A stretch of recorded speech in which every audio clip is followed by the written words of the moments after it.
All right, William here from fitnessforbackpain.com. Thank you so much for tuning back in to this weight loss series. We have a lot of stuff coming your way. If you want to cheat and skip the line and get all this great information and start taking action right now, I have a free PDF you can check out. It's basically to reach your first 10 to 15 plus pounds in weight loss using what I call the template technique. I explain it all. It's very downloadable, it's very consumable, very easy to read, but it's also very actionable. I give you the steps you need to do to start seeing the weight loss you want to do. And it's not detoxing, it's not a 6-week challenge, it's not a crash course, it's not a boot camp diet, it's nothing like that. But it's going to give you exactly what you need to start seeing your first 10 to 15 pounds lost. Okay, so check that out. You can follow the link below.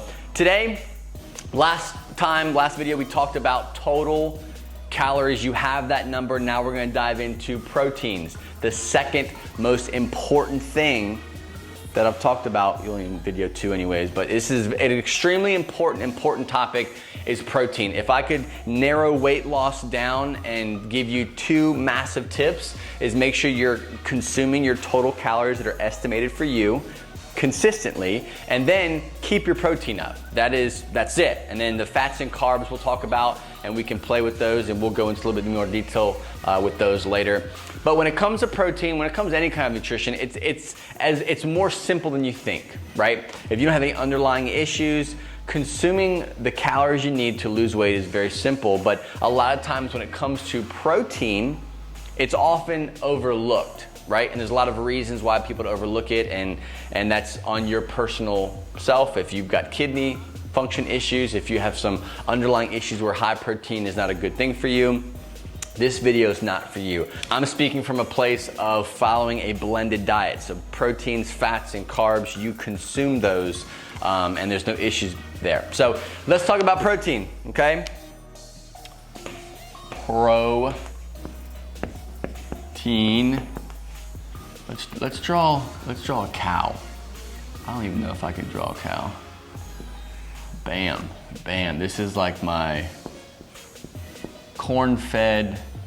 My cow's happy. He's happy that he provides meat. Okay. So this is my dog cow. Protein. So let's first start with the rule of thumb, right? When it comes to consuming proteins, I always say that 0.8 to 1 gram of protein per pound of body weight. Okay, it looks kind of confusing, but look at this, 0.8 to 1 gram of protein per pound of body weight. That is the rule of thumb. Now, when it comes to protein, there's a few factors that are involved when it comes to why a higher protein diet helps and is sustainable for weight loss. And if you maintain a higher protein level, your weight loss can be easier. It'll be more consistent if you're following the right rules. Now, some of the reasons why protein or higher protein is good is, one is the satiation factor, right? There's a lot of research out there that supports the levels of protein and how they affect satiation in the diet when it comes to being more satisfied. The studies have shown that if you eat more protein, you're consuming more proteins, animal meats, or whatever you're getting your protein from, your body is more satisfied in a sense of how many calories or how much you need to take in. People that were actually consuming protein from Jump Street actually ate less naturally. They weren't told to restrict their diet. They were just told to eat more protein. And it resulted in less calories in the long run throughout the day, week, month, being consumed, which led to weight loss. So you can't overlook that factor. More protein is gonna keep you more satisfied. It's gonna keep you eating less calories, and also protein's a healthy source of nutrients and minerals, right? So the second point we're gonna talk about is the muscle development factor, right? So you're in the gym, you're working out, you're building muscle, you're breaking down muscle tissue, and you're trying to recover, repair it. Higher amounts of protein allow you to do this without any kind of hiccup. Usually when you're in a calorie deficit, you're trying to lose weight, you reduce your calories, you reduce your energy. So your body has limited supply of food and energy to repair itself from your workout. Now, if hypertrophy or if muscle growth, muscle density, male, female is your goal, you've got to make sure that you're eating enough calories, you're eating enough nutrients to support that growth. So what happens is we chop our calories down, we get in this super low deficit, our protein's really low, but we know that we should be exercising, so we exercise, we continue to build muscle, try to build muscle, and our body starts to turn to itself for energy. And I'm not just talking about stored carbohydrates, I'm talking about muscle mass. You'll basically reduce your muscle mass because of the fact that there's not enough energy in the body to sustain the activity level that you're currently going through. So keeping the protein levels up while we bring the calories back to lose weight is gonna make sure that the time in the gym is not wasted, that we're not going into the gym trying to build muscle, trying to build strength and density in our body, but because our calories are so low, it's just wasted time. Increase your protein, allow that to take care of the muscle development, take care of the recovery that you need to be doing from your workout, but also keep your calories low enough to sustain that weight loss. So that's the number one thing. That's the second important thing about protein, is it keeps your muscle development there. It helps increase the muscle density, muscle strength, and allows you to increase your BMR so that your body requires more calories, and if your deficit is healthy, then you'll lose weight. And the third kind of what I call this more of a bonus when it comes to having a higher protein levels in your diet is what's called the thermic effect of food, right? It's how your body responds to consuming a certain nutrient. In this case here, we're talking about protein. When you consume protein, your body kicks into overdrive and actually requires more calories and more energy to burn and digest and break down and distribute the protein in your body. So this is a bump in calorie usage just off of eating more protein. Now, this is kind of like a bonus. It's not like a secret to weight loss is, the thermic effect of food. That's not what I'm trying to say. But it's one of those things, it's an all-consuming thing when it comes to protein. When it comes to higher levels of consistent amount of protein, there's some things at play inside the body that are gonna promote better weight loss, more of a linear growth when it comes to weight loss, and just an overall better feeling body. So we've got the three reasons why protein is such an important factor in increasing your protein, keeping the levels up. Now we kind of talk about what or how we can structure our protein, right? Because some people are like, well, I can't eat 190 grams of protein. That's too much. I'm gonna have diarrhea for weeks. We're not talking about that. So what I want to show you are some options of fluctuation. Okay, so we have our guideline, the 0.8 to 1 gram of protein per pound of body weight. Now, if you are 400 pounds, obviously this is not gonna be, I don't want you eating 350 plus grams of protein. That's unnecessary. We're talking about goal body weight, right? Let's just use me for example. I am 188 pounds, right?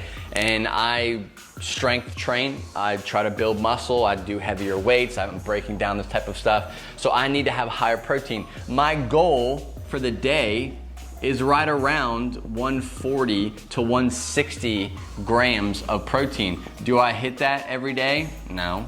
Do I want to? Yes. Is that a lot of protein? Sure, depends on who you're asking.